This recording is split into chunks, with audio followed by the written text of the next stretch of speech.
안녕하세요. 네이버 카페 합격 스킬입니다. 반갑습니다. 지난번 강의에서는 인터넷 강의를 듣고 복습을 할 때 개념을 어떻게 이해해야 되는지 방법들을 소개했었죠. 자, 오늘도 사실 그 영상과 연장선상에 있다고 생각하면 됩니다. 개념을 이해하는 방법으로는 구조를 파악하라 라고 말씀을 드리고 싶은데요. 자, 내가 지금 어떤 개념을 공부하고 있으면 그 개념이 포함된 상위 개념이 뭔지를 파악을 해야 되고, 또 그 상위 개념을 포괄하고 있는 주제가 뭔지에 대해서 분명하게 파악을 해야 내가 지금 공부하고 있는 개념을 객관적이고 종합적이고 맥락적으로 받아들일 수가 있는 거거든요. 마치 나무만 봐서는 그 숲의 특징을 파악할 수 없듯이, 내가 지금 보고 있는 개념만 미시적으로 접근해서는 그 개념이 포함되어 있는 주제와 상위 개념을 파악할 수 없다라는 측면에서 꼭 공부를 할 때는 구조를 파악하는 데도 신경을 써라 라고 말씀을 드리고 싶은데, 자, 이 구조라는 게 사실 뭘 말하는지 감이 잡히지 않을 수도 있거든요. 그래서 실제 자료를 한번 준비해 봤습니다. 2018 서진특수교육학 상권 37에서 46쪽의 내용을 구조도로 한번 만들어 봤는데요. 여기서는 인지적 모델에서도 중재 방법에 대해서 다루고 있습니다. 그 중재 방법으로 첫 번째 모델링, 두 번째 인지 결함 중재, 세 번째 인지 왜곡 중재를 다루고 있는데, 자, 여기서 더 깊게 들어가 보면 인지 결함 중재 기법으로는 자기 교수, 자기 기록 평가, 자기 강화, 그다음에 사회적 문제 해결 중재, 그다음에 인지 왜곡 중재에서는 분노 대처 프로그램, REBT, 귀인 이론 이라는 각각의 기법들을 많이도 다루고 있죠. 예. 그런데 이렇게 각각의 개념들, 기법들을 별개의 것으로 생각해버리면은 사실 학습적인 면에서도 부담이 되고, 나중에 암기를 어떻게 하지, 인출을 어떻게 하지 걱정만 앞서게 되거든요. 그래서 이 자기 교수부터 자기 강화까지의 전략들은 왜 인지 전략으로 묶일 수 있는지, 그 다음에 인지 전략과 사회적 문제 해결 중재는 왜 인지 결함으로 묶일 수 있는지를 선생님들이 파악을 해야 된다. 그게 바로 구조 파악입니다. 예, 이게 어떻게 개념 이해에 도움이 되는지 저랑 같이 한번 강론서 자료를 가지고, 전공서 자료를 가지고 한번 살펴봅시다. 오늘 준비한 전공서는 정서및 행동장애 2판 학지사에서 출판한 강론서인데요. 이성봉, 박명애, 김은경, 박지연 교수님께서 쓰신 책입니다. 자, 이 책을 보면은 184쪽인데요. 인지 모델의 중재 기법을 다루고 있는데, 하위 요소로 보면 모델링과 인지 결함에 대한 중재, 인지 왜곡에 대한 중재로 나눠서 다루고 있다는 걸 볼 수 있습니다. 방금 전에 봤었던 강사의 교재 내용과 사실 구조는 일치하죠. 그래서 이 자료를 택했는데, 여기서 보면은 왜 이렇게 세 가지로 나누었는지 파악할 수 있거든요. 정서행동장애 학생에게 나타나는 부정행동은 인지 특성에 따라 나누어 생각해 볼 수 있다. 그래서 부정응 행동은, 그러니까 쉽게 말해서 문제행동이라고 생각하면 돼요. 문제행동은 부정적인 사고로 발생하는 경우가 있으며, 또 사회적 단서를 잘못 해석하거나, 그 다음에 사건의 원인을 잘못 귀인함으로써 나타나는 경우가 있다. 또한 대처 기술과 적절한 문제 해결 능력의 부족으로 일상생활에서 발생할 수 있다고 이렇게 설명하고 있죠. 그러니까 어떤 문제 행동이라는 거는 어떤 한 요인에 의해서만 발생하는 게 아니라, 예를 들어서 어떤 학생이 소리를 지른다. 그러면은 그 소리를 지르는 사건은 친구한테 하지 말라고 나긋하게 말하는 대처 기술이라든지 문제 해결 능력의 부족으로 일어날 수도 있고, 또 원인을 잘못 파악하는 경우도 있고, 아니면 그 친구가 정말 살짝 놀렸는데 너무 과하게 해석해서 문제가 일어나는 경우도 있을 수 있다는 거죠. 이렇게 여러 가지 차원으로 나뉠 수 있으니까 거기에 따라서 접근 방법을 달리 취해야 된다라고 서술을 해놓고 있습니다. 자, 그래서 모델링, 첫 번째 모델링에 대해서 설명을 하고 있는데, 모델링은 아마 좀 다들 아실 거예요. 학습자가 모델 행동에 주의 집중을 하거나 기억 전략을 사용해서 새롭게 학습한 적응 행동을 유지할 수 있다. 예를 들어서 소리를 지르는 학생에게는 그 학생이 대처할 수 있는 기술을 영상으로 담아서 보여준다면은 그 영상을 보고 그 학생이 따라하면서 또 그런 좋은 행동들이 유지될 수 있다라는 전략을 이제 모델링이라고 하는 거고, 이제 두 번째, 세 번째가 중요하죠. 뭐냐면 인지 결함 중재와 인지 왜곡 중재. 사실 이게 정말 중요할 수 있거든요. 왜냐면 뭔가 뉘앙스는 비슷해 보이는 것 같잖아요. 인지 결함, 인지 왜곡. 하지만 임용에서는 꼭 이런 걸 가지고 또 시험을 잘 내는 것 같더라고요. 결함과 왜곡. 결함에 포함된 중재는 자기 교수부터 자기 강화, 그 다음에 문제 해결 중재 이런 것들이 있고, 왜곡은 분노 대처 프로그램, REBT 귀인 이론 이런 것들이 있는데, 이런 걸 섞어서 내버린다면은 또 헷갈릴 만할 수 있잖아요. 그래서 인지 결함과 인지 왜곡에 어떤 차이가 있는지를 사실 가려내는 게 정말 중요해요. 구조 파악할 때 보면은 우선은 이렇게 한번 생각해 봐야 돼요. 내용을 먼저 전공서에서 찾아서 읽으려고 하기보다는 내가 갖고 있는 어휘라든지 배경 지식을 가지고도 한번 생각해 볼 수 있거든요. 결함, 인지 결함에서 결함이라고 하면은 뭔가가 없다, 결함, 그 단어 자체가 갖는 의미를 생각해 보면 뭔가가 없다, 약간 이런 쪽으로 해석을 할 수가 있잖아요. 네.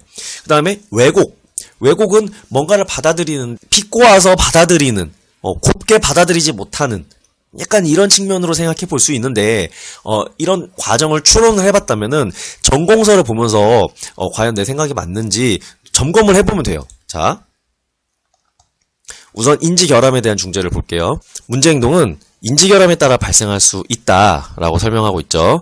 자, 그런데 학생이 사회적 문제를 해결하는데 공격적인 방법을 알고 있으나 비공격적인 방법을 모른다면, 이거는 다시 말해서 비공격적인 방법을 모른다면, 어떤 인지적인 해결 방법을 모른다면 인지 결함을 갖고 있다면 이라고 말할 수 있죠.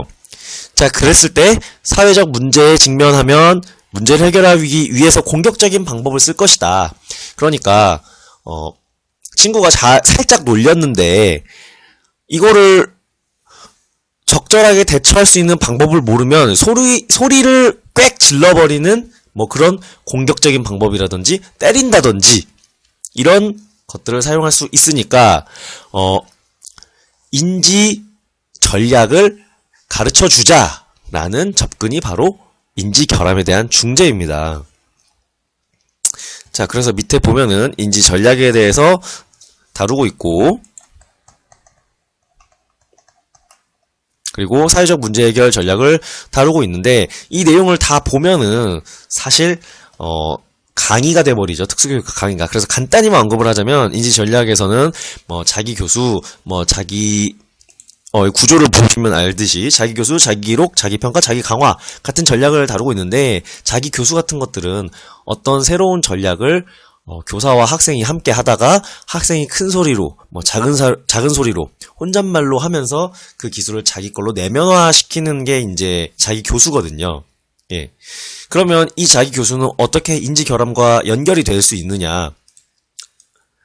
인지 결함에서 말했듯이 어떤 전략을 모른다면 문제 행동이 발생할 수 있으니까 자기 교수를 통해서 해결할 수 있는 전략을 가르쳐 주자. 그걸 본인 스스로 사용할 수 있도록 가르쳐 주자. 라고, 이해를 하면은 인지 결함 중재와 자기 교수 간의 연결고리가 형성이 되겠죠.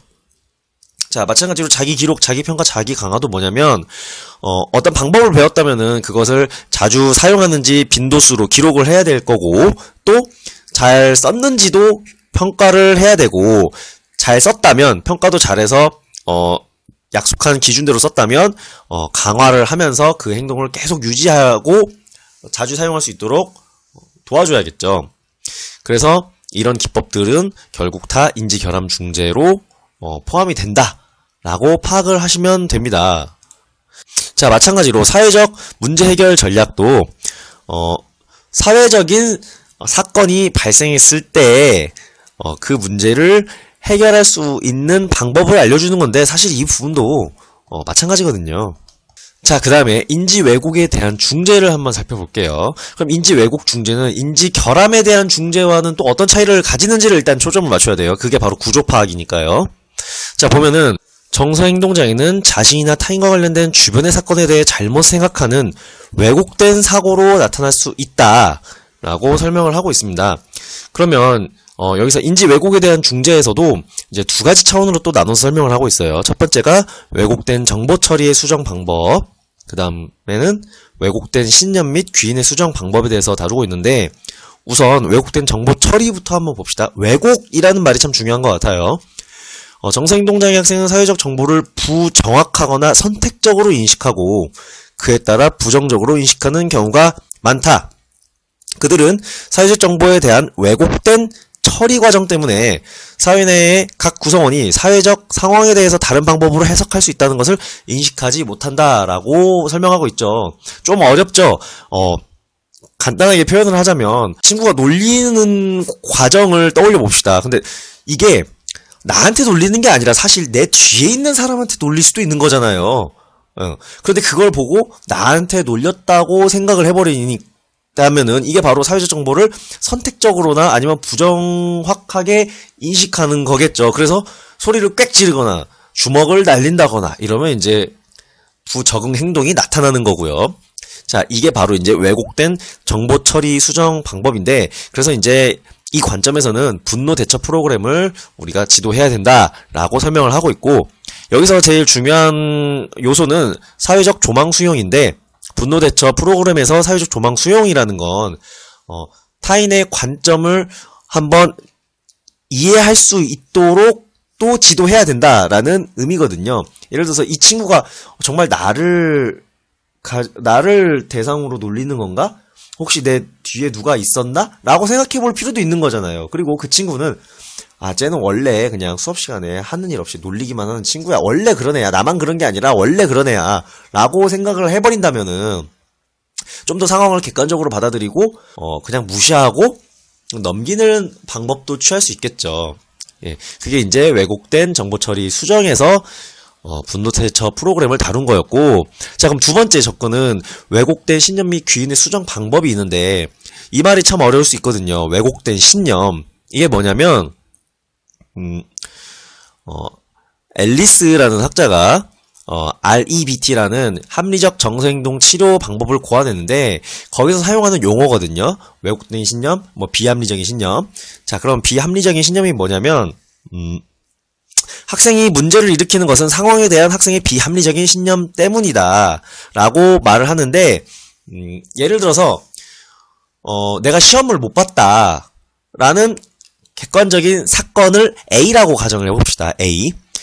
그래서 나타나는 결과로는 시험을 못 봤으니까 난 나중에 다음 기말고사 때는 더 열심히 해야지 라고 생각하거나, 아니면은 좀 기분이 안 좋아지거나 이런 상황이 발생할 수 있잖아요. 그게 이제 결과인 C인데, 그 A와 C 사이에 B라는 신념이 결과를 어떻게 다르게 만들어낼 수도 있는 거거든요. 근데 합리적인 신념을 가진 친구라면은, 그래, 이번에는 내가 부족한 점이 있었어. 게임도 하고 놀았기도 했으니까 다음에 더 열심히 해야지 라고 생각하는 게 이제 합리적인 신념인데, 비합리적인 신념은 뭐냐면, 이게 완전 나는 이번 시험은 못 봤으니까 죽어야 돼.